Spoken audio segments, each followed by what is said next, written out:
y a plein de responsabilités, il y a des gens qui te font confiance, qui te confient leur emploi, il y en a qui te confient leur argent, il y en a qui te confient leur techno.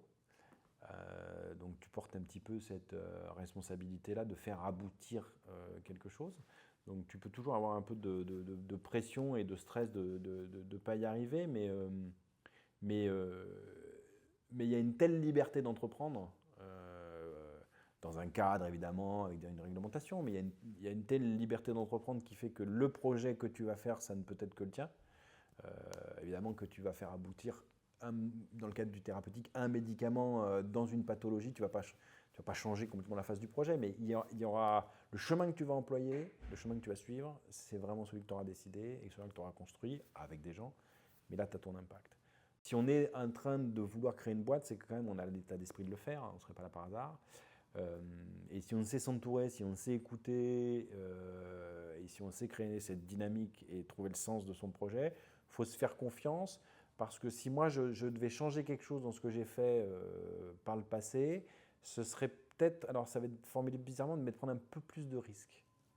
Et quand je dis prendre un peu plus de risques, parce qu'on trouve toujours que l'entrepreneuriat c'est risqué, moi je ne trouve pas finalement.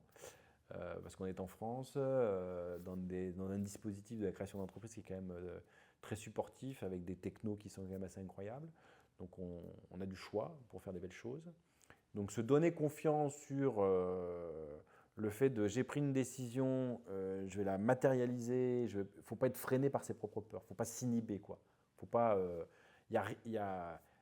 nul ne vous autorise à vous auto-censurer quand vous êtes entrepreneur, voilà, au contraire. Donc il faut y aller, quoi, je crois. Voilà, c'est de garder confiance, de l'humilité, de la confiance.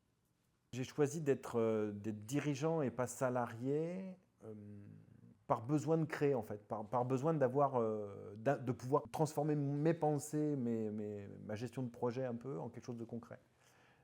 Je pense que je pourrais être salarié, je n'ai pas de problème à avoir un patron, par exemple, je n'ai pas de problème à obéir à des directives, je n'ai pas de problème avec ça. J'ai besoin que les concepts que j'ai dans le cerveau se concrétisent. C'est vraiment de la création. Comme un potier, à un moment donné, il a un schéma, il a une image d'une pièce qu'il veut faire et il veut la voir se matérialiser. J'ai besoin de matérialiser mes idées. Et l'entrepreneuriat, ça vous donne la capacité de décider, en fait, du chemin que vous allez prendre. Et c'est pour ça que je pense qu'un même projet porté par deux personnes ne prendront pas le même chemin. Un projet d'entrepreneuriat. Voilà. Une tâche confiée à deux personnes différentes par un employeur pourrait être faite de la même manière, mais un projet de création d'entreprise, non, c'est très personnel en fait. La réussite de l'entrepreneuriat, elle est liée au fait d'arriver à associer des gens qui ont des profils différents et ensuite d'avoir autour de soi un réseau de compétences, de soutien qui peut déjà amener du feedback pour affiner son projet, mais également du conseil, d'expertise.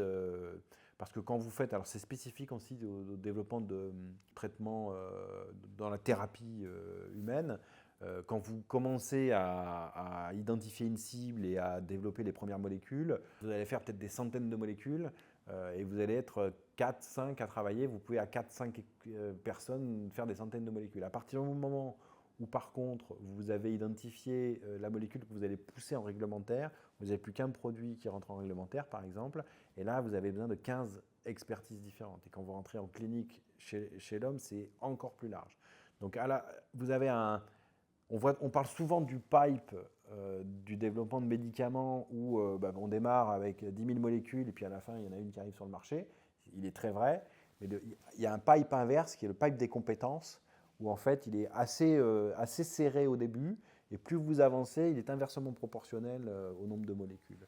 Donc être entouré quand on fait du développement, quand on crée une boîte, c'est certain. Quand on fait du développement de médicaments, c'est obligatoire de par les différentes compétences auxquelles on doit faire appel.